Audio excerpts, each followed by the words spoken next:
Juana Barraza was someone who was never going to have it easy in life.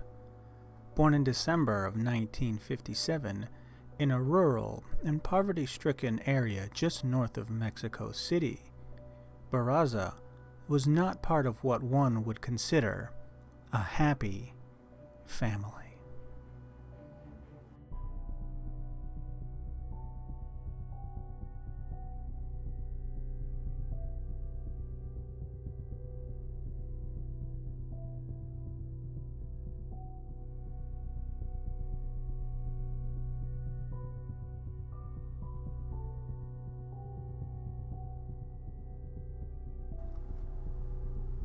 Barraza never learned how to read and write very well, her own name being one of the only things she could write out correctly. Her mother was also a noted alcoholic, whose condition would eventually have a drastic impact on Barraza. From her lawyer, we know that at age 12, Barraza's mother traded her to a random man in exchange for several beers. It was this man who would force himself on Barraza over and over again, as well as giving her to another person associated with her new apparent guardian, but accounts on this vary on the specifics.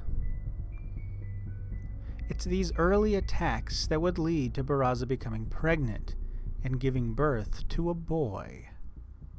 She would go on to have 3 other children, all by different fathers, but her first child would lose his own life from injuries sustained during a mugging where a baseball bat was used. Barraza supported her own family as best she could. She would take on various housework roles, street vending jobs, and even taking to petty theft in order to make ends meet and maintain a small apartment in a firmly middle-class neighborhood. But while it seemed that Barraza was defying most of the odds stacked against her, things were never meant to be, and Barraza would eventually go on to kill 42 to 48 people, depending on the available accounts. You see, Barraza would run rampant throughout the area from 1996 through 2006. She was active for such a long period as the authorities in the area dismissed the idea that a serial killer was active in Mexico City and that the murders were not connected.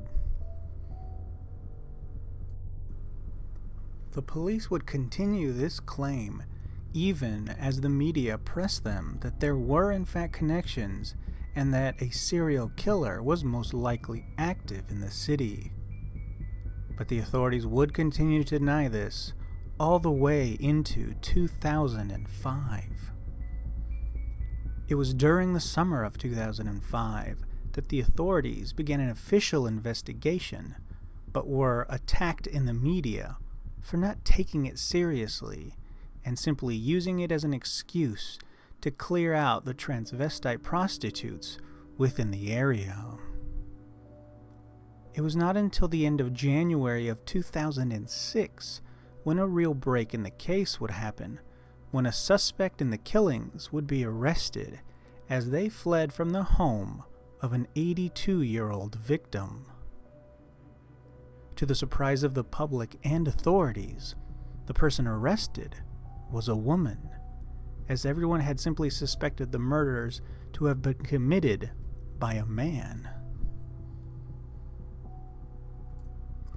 Barraza, 48 at the time, was also fairly well known in the area, as at the same time of her capture, she was working as a professional wrestler known as the Silent Lady. Looking back through witness reports, it was noted that several people claimed to have seen a large muscular woman near several of the murder sites, which led police to target the transvestite community. For her part, Barraza admitted to only killing a single person, but the prosecution at her trial would allege and tie her to at least 40 over the years that she was active. But Barraza told police that her attacks were based on the resentment she held against her own mother in order to get a lighter sentence. In the end, Barraza would eventually be found guilty on 16 charges of murder and aggravated burglary, and would be sentenced to a combined 759 years in prison. Barraza will spend the rest of her natural life inside a prison cell, where she currently sits at the age of 63.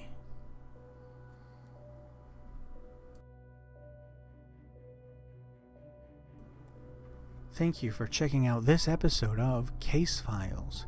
If you like what you saw and heard, the best thing you can do to support this channel and show is to like, comment, and subscribe. If you know of any other stories about history's greatest killers, let us know in the comments below so we may look into it for a future episode.